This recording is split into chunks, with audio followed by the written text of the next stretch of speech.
वास्तविक संख्या पार्ट 2। मैं आशीष सिन्हा आज इसका लेक्चर देने जा रहा हूँ। अगर वीडियो अच्छा लगे तो कृपया लाइक और सब्सक्राइब जरूर कर दें। वास्तविक संख्या के बारे में हम लोग कल पढ़े थे बाबू।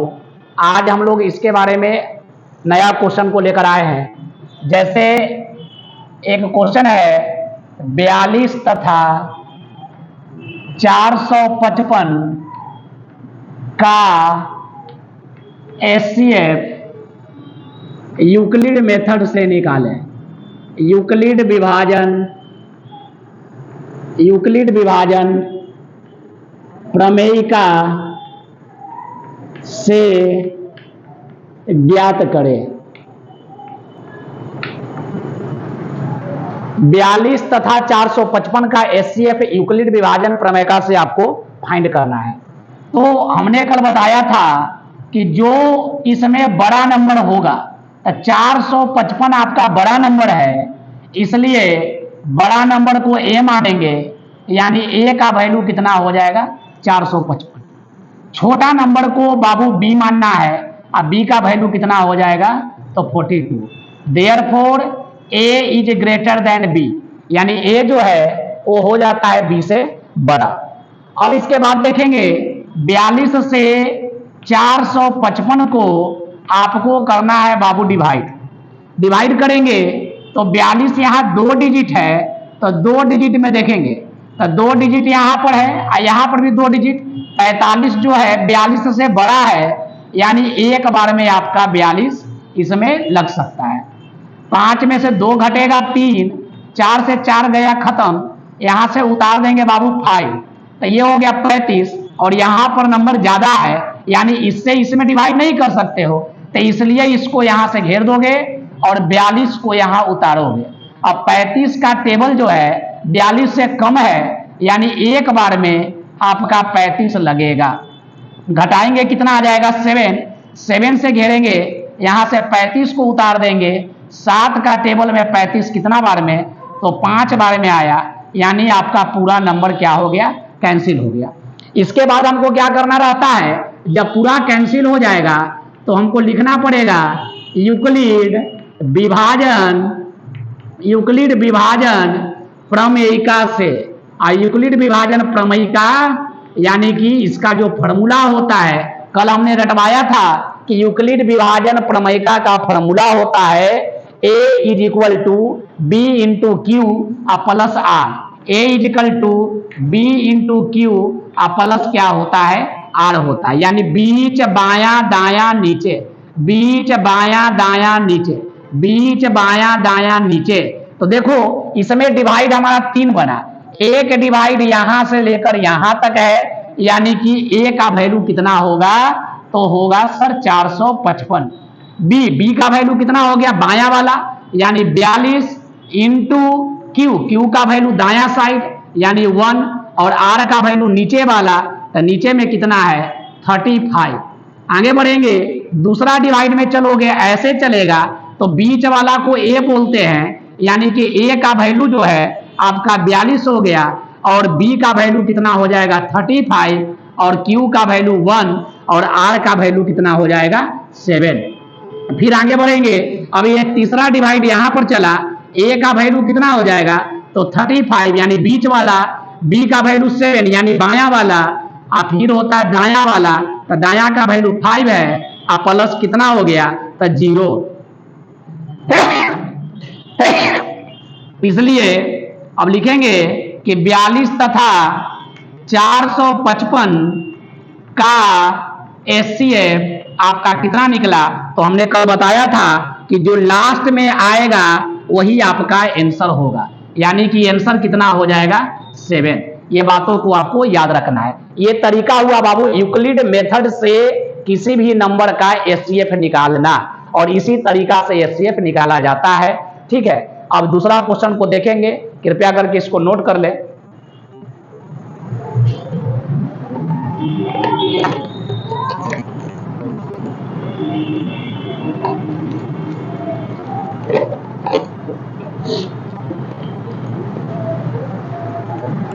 इरेज कर रहे हैं बुआ।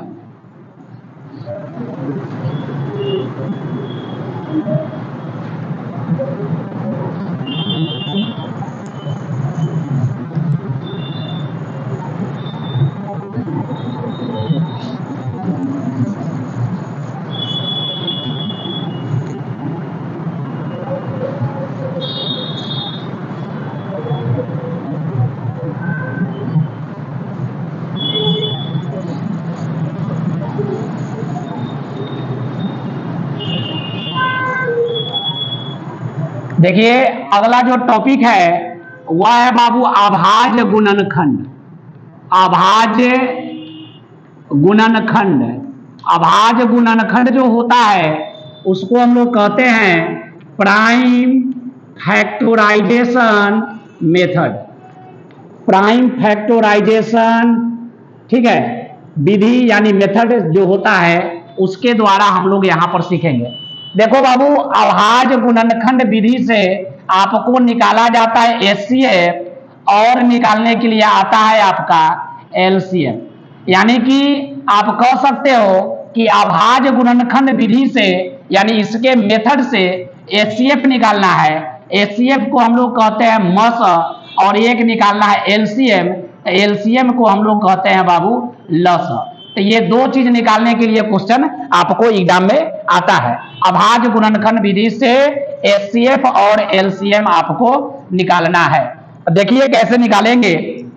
अगर कोई क्वेश्चन आपको दिया हुआ है जैसे 96 तथा 404 का एचसीएफ तथा एलसीएम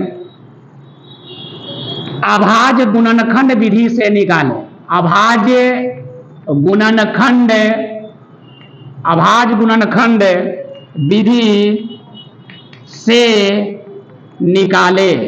यहां पर क्वेश्चन इस प्रकार से पूछेगा, समझ में आ रहा बात। एक क्वेश्चन है जैसे लिखा हुआ 96 तथा 404 का एचसीएफ और एलसीएम अभाज्य गुणनखंड विधि से यानी कि प्राइम फैक्टराइजेशन मेथड से आपको निकालना है। तो देखो कैसे निकालेंगे। 96 को पहले उतार लीजिए और 404 जो है इसको नीचे उतारना है। समझ रहा बात। जो क्वेश्चन जो था क्वेश्चन को 96 और 404 को उतार लेंगे। अब 96 का रफ करना है। यहां पर 96 का रफ करेंगे तो 2 से कटेगा 48 बार में, 2 से होगा 24 बार में, 2 से कटेगा ये आपको 12 बार में, 2 से ये कटेगा 6 बार में, और 2 से ये कटेगा 3 बार में, और 3 से कटेगा 1 बार में। यानी कितना आया 2 2 2 2 2 और 3, यानी 2 जो है वह है भैया आपका 5 बार। 2 कितना बार है 5 बार, और 1 बार आपका है सर 3 बार। इसको इस तरह से इसको अरेंज कर लेना है। दूसरा आप 404 को तोड़ेंगे तो 404 को तोड़िएगा तो 2 से 2 बार में 0 और 4 आएगा 2 बार में, 2 से 1 बार में और 1 बार में आएगा। अब 101 नंबर नहीं कटेगा क्योंकि ये नंबर जो है प्राइम नंबर है, इसलिए इसका नंबर कितना आया, इसका नंबर आया 2 और 1 2 और 1 और आया 101। अब इसका निकालना क्या है एचसीएफ और क्या निकालना है एलसीएम। तो याद कर लो एचसीएफ निकालने के लिए कहेगा तो एचसीएफ का मतलब होता है दोनों में मिलने वाला। दोनों में जो मिलेगा वही आपका एचसीएफ होगा। तो दोनों में 2 2 मिला तो ये दोनों 2 के बदला 1 2, फिर यहाँ दोनों 2 के बदला 1 2 और कोई नंबर दोनों में नहीं मिल रहा है, इसलिए आंसर इतना ही होगा। तो 2 में 2 से गुना करेंगे 4, यानी इस क्वेश्चन का एचसीएफ कितना निकला 4 निकला। एलसीएम तो जो पहले मिला उसको लिखेंगे, तो 2 2 मिला था लिखा गया। अब जो नहीं मिला है वो सब को नोट कर देंगे। तो 2 नहीं मिला, 2 नहीं मिला, 2 नहीं मिला, 3 भी नहीं मिला और 101 भी नहीं मिला। ये सारा नंबर को मल्टीप्लाई करेंगे तो 2 दूना 4, 4 दूना 8, 8 दूना 16, 16 दूना 32, 32 तिया 96, और 96 का टेबल 101 बार, तो 96 96 यही आपका आंसर होगा। तो ये याद रखना है कि किसी भी नंबर का एचसीएफ निकालना होगा तो उसको पहले प्राइम फैक्टराइजेशन मेथड से निकालने के लिए पहले उसको तोड़ना है बाबू, और तोड़ने के बाद इसमें से देखना है कौन कौन सा नंबर मिल रहा है। मिलने वाला को एचसीएफ और न मिलने वाला को एलसीएम कहा जाता है। एक बात और याद रखना, ऑब्जेक्टिव में पूछेगा, ऑब्जेक्टिव में क्वेश्चन पूछता है कि दो क्रमिक सम संख्या, 2 क्रमिक सम संख्या का माध्य होगा। 2 क्रमिक सम संख्या का माध्य कितना होगा। तो देखो बाबू क्रमिक का मतलब होता है कंसेक्यूटिव नंबर। क्रमिक का मतलब क्या होता है? ये जो क्रमिक लिखा हुआ है, क्रमिक का मतलब होता है कंसेक्यूटिव नंबर। कंसेक्यूटिव नंबर यानी कि लगातार संख्या, तो सम संख्या यानी इवन नंबर जो दो का टेबल में आता है। तो दो गो क्रमिक सम संख्या यानी लगातार, एगो दो और दूसरा कितना, चार। लगातार सम संख्या कितना होता है? तो 2 और 4 होता है। 2 को जब तोड़ेंगे तो 2 इंटू 1, और 4 को जब तोड़ेंगे तो 2 इंटू 2 इंटू 1। तो एचसीएफ निकालना है, तो एचसीएफ के नियम हमने क्या जाना कि दोनों में मिलने वाला को एचसीएफ कहते हैं। तो दोनों में क्या मिला? 2 मिला। एक भी मिल रहा है तो एक 9 भी लिखेगा तो कोई दिक्कत नहीं है, यानी आंसर कितना होगा? 2। ये क्वेश्चन ऑब्जेक्टिव में आपको पूछता है कि दो क्रमिक सम संख्या का माध्य कितना होगा, तो 2 होगा। चलिए इसको भी नोट कर लेते हैं। नेक्स्ट क्वेश्चन को हम लोग अब देखेंगे। इरेज कर रहे हैं बाबू।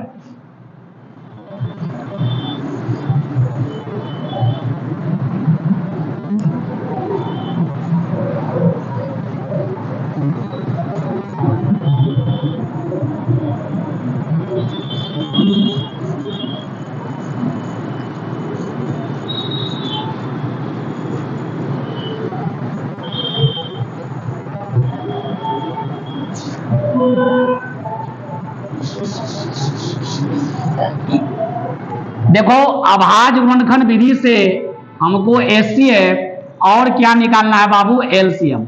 इसके बारे में हम लोग जानकारी ले रहे हैं। देखिए एक और क्वेश्चन जो है बहुत ही इंपॉर्टेंट है। क्वेश्चन आता है 6, 72 और 120 का एचसीएफ और एलसीएम निकालना है। एचसीएफ भी बताना है और इसका एलसीएम भी बतलाना है, जो कि आपको एनसीईआरटी में ये क्वेश्चन देखने को मिलेगा। ध्यान दोगे कैसे बनाएंगे? सबसे पहली बात, यहां पर क्वेश्चन में कौन कौन सा नंबर है? 6 है, फिर कौन सा नंबर है? 72, और कौन सा नंबर है? 120। इसको तोड़ेंगे बाबू। ध्यान दोगे, पहले 6 को तोड़िए। 2 से कितना बार में सर? 3 बार में। 3 से कितना बार में? 1 बार में। यानी 6 को जब हमने फैक्टर निकाला तो 2 इंटू 3 आया। 1 लिखना भी जरूरी नहीं है, या लिख भी सकते हो। 72 को अब प्लस करेंगे, फैक्टर तोड़ेंगे तो 2 से 36 टाइम में, 2 से 18 बार में, 2 से 18 का 9, और 3 से 3 बार में, 3 से 1 बार में। तो 2 कितना बार आया? 3 बार। 1 बार, 2 बार, 3 बार, और 3 आया 2 बार। अब 120 को तोड़ेंगे रफ में तो 2 से 60 बार, 2 से 30 बार, 2 से 15 बार, 3 से 5 बार, और 5 से 1 बार। 2 कितना बार आया है? 3 बार। 2 कितना बार? 3 बार। 3 1 बार, और 1 बार 5 है। अब निकालना क्या है इसका? एचसीएफ। और क्या निकालना है? एलसीएम। हमने क्या बताया? एचसीएफ निकालने के लिए यहां पर 3 नंबर है, यानी तीनों में मिलेगा तब एचसीएफ होगा। तो तीनों में क्या मिल रहा है? 2 मिल रहा है तीनों में, तो 2 लिखा जाएगा। और क्या मिल रहा है? तो 3। देखो ये यहां पर आपका 3 मिला, जो कि 2 तीनों में मिल रहा है, तो 3 लिखाएगा। और तो कोई नंबर नहीं मिल रहा है, तो जो नंबर मिला उसको हम लिख देंगे, और दोनों में मल्टीप्लाई, तो 2 का टेबल 3 बार, तो 6। यही आपका आंसर होगा एचसीएफ का। एलसीएम में जो मिला उसको पहले लिखेंगे, तो 2 और 3 मिला था, इसको लिख लिए। दूसरी बात, एलसीएम में जब 2 गो में मिलेगा तो दोनों 2 के बदला 1 2 लिखा जाएगा। दोनों में मिल रहा है तो दोनों 2 के बदला 1 बार लिखेंगे। और क्या नहीं मिला? तो 3 नहीं मिला। और क्या नहीं मिला? 5 नहीं मिला। अब ये सब को मल्टीप्लाई करेंगे। 2 का टेबल 3 बार, 6, 6 दूना 12, 12 दूना 24, 24 या 72, 72 पचे 36 से, यानी कि 360 आपका आंसर होगा। ये भी क्वेश्चन जो है एनसीईआरटी का है, जो कि आपको याद रखना है। बहुत ही इंपॉर्टेंट क्वेश्चन होता है बाबू। ठीक है, नोट कर लीजिए जल्दी से। नया क्वेश्चन देखते हैं।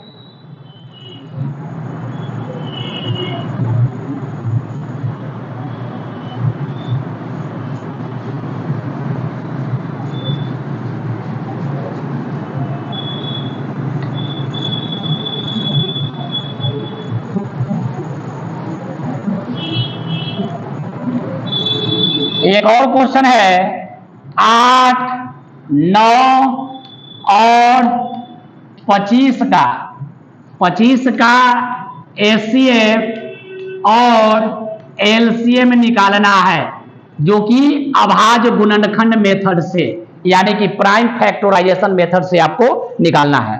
देखो बाबू कैसे निकालोगे, हेंस 8 पहले लिख लेंगे, फिर 9, फिर लिखेंगे बाबू 25।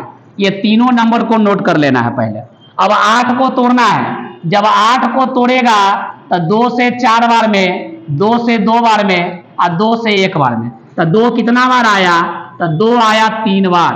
अब 9 को तोड़ेंगे, तो 9 को जब तोड़ेगा तो 3 से 3 बार में और 3 से 1 बार में, यानी 3 इंटू 3। और 25 को तोड़ोगे तो 5 से कितना बार में, 5 बार में, और 5 से 1 टाइम में, यानी 5 इंटू 5 इतना आया। अब देखोगे बाबू ये सब के नीचे कितना बचा हुआ है, 1। यहाँ कितना है, 1, यहाँ पर भी 1। यानी याद रखोगे कि जब कुछ नहीं मिलता है तीनों नंबर में या 2 नंबर में, तो एचसीएफ कितना हो जाएगा, 1, क्योंकि हर नंबर के नीचे लास्ट में कितना आता है, 1। यानी कह सकते हो कि एचसीएफ कितना होगा, तो 1 होगा। अब एलसीएम की बात करते हैं, तो जो मिला उसको लिखेंगे, तब मिलने वाला तो इसमें कुछ नहीं है, तो नहीं मिलने वाला सारा नंबर को नोट करेंगे। तो 2 इंटू 2 इंटू 2, 3 इंटू 3, 3 इंटू 3, और 2 को कितना है बाबू, 5 है। ये सब को आपस में मल्टीप्लाई करेंगे, 2 दूना 4, 4 दूना 8, 8 तिया 24, और 24 तिया 72, और 72 पचे 36 से 360, और 360 का टेबल 5 बार पढ़ेंगे तो 180 और 1 0 बैठा देंगे, यानी 1800। यही आपका आंसर होगा। ये भी क्वेश्चन जो है एनसीईआरटी का बहुत इंपॉर्टेंट क्वेश्चन है, इसको भी आप लोग बढ़िया से बना लोगे। नेक्स्ट क्वेश्चन देखते हैं बाबू।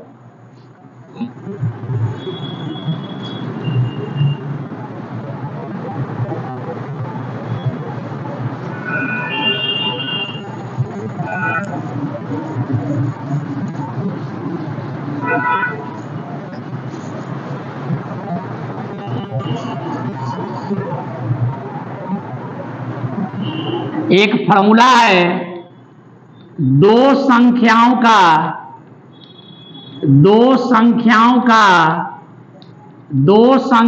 का गुणनफल equal to HCF into LCM होता है। ये फॉर्मूला है बाबू, ध्यान दोगे। दो संख्या का मतलब क्या हुआ, एक हुआ पहली संख्या, 2 संख्या ना है, तो इसलिए एक संख्या पहली और दूसरा संख्या, और गुणनफल मतलब गुना, यानी दूसरी संख्या इक्वल टू एचसीएफ इंटू क्या होगा, एलसीएम होगा। ये भी फॉर्मूला हो सकता है, इसी फॉर्मूला को हमने तोड़ कर दिखाया। अब देखो बाबू, अगर पहली संख्या का फॉर्मूला होगा तो पहली संख्या का फॉर्मूला क्या हो जाएगा, यानी एचसीएफ इंटू एलसीएम, और यहां दूसरी संख्या जो है ये जाएगा इसके बटा में, यानी दूसरी संख्या। यानी याद रखना है कि पहली संख्या का फॉर्मूला क्या होगा, एचसीएफ इंटू एलसीएम, और बटा में क्या होगा, दूसरी संख्या होगा। उसी तरीका से अगर दूसरी संख्या का फॉर्मूला पूछा जाए, दूसरी संख्या का फॉर्मूला, तो एचसीएफ इंटू एलसीएम, और ये पहली संख्या जो है इसके नीचा चला जाएगा, यानी कि बटा में चला गया पहली संख्या, यानी दूसरी संख्या का फॉर्मूला क्या बनेगा, तो एचसीएफ इंटू एलसीएम, और बटा में क्या होगा, पहली संख्या। इसी के तरीका से एचसीएफ का फॉर्मूला क्या होगा, एचसीएफ का फॉर्मूला पूछ रहा है, यानी ये वाला जो नंबर है ये इसके नीचे जाएगा, यानी पहली संख्या इंटू दूसरी संख्या, हमने इसको डिनोट किया, फर्स्ट सब नंबर सेकेंड नंबर। अब बाई क्या होगा बाबू, एलसीएम। उसी तरीका से एलसीएम का फॉर्मूला क्या होगा, तो पहली संख्या इंटू दूसरी संख्या, अब बटा में क्या होगा, एचसीएफ होगा। ये फॉर्मूला आपको याद रखना होगा, ठीक है, ये भी फॉर्मूला आपको याद रखना होगा। ऐसे तो इसी फॉर्मूला से सब बन सकता है, लेकिन उसको हमने सेपरेशन किया, और इस प्रकार से अगर देखोगे तो ये सारा फॉर्मूला का कंडीशन इस प्रकार से होता है। अब इस पर एक क्वेश्चन देते हैं, जैसे लिखा हुआ है यदि HCF 96 404 बराबर 4 तो LCM 96 404 का मान होगा। कितना आसान क्वेश्चन है, देखो कैसे। देखो बाबू, सबसे पहली बात जो ब्रैकेट में दिया हुआ है इसको मानेंगे फर्स्ट नंबर और इसको मानेंगे सेकेंड नंबर। तो यहां पर क्या लिखेंगे, given first number is equal to 96 और second number is equal to कितना 404। HCF देखो बाबू, HCF का वैल्यू यहां से रिलेशन है, यानी HCF का वैल्यू कितना दे रहा है 4, यानी कह सकते हो कि HCF का वैल्यू 4 हुआ। हमको निकालना है LCM का फॉर्मूला क्या होता है, first number into second number by कितना होता है HCF। तो LCM का फॉर्मूला लगाएंगे, first number second number by HCF, value put करेंगे। फर्स्ट नंबर कितना दिया हुआ है 96, सेकेंड नंबर कितना है 404 और HCF कितना है 4। 4 से इसको काटेंगे 101 बार में, यानी 96 में 101 से गुना करेंगे 96, यही हमारा आंसर होगा। सारे क्वेश्चन को बढ़िया से प्रैक्टिस कर लो बाबू। आज का लेक्चर यही समाप्त करते हैं। जय हिंद।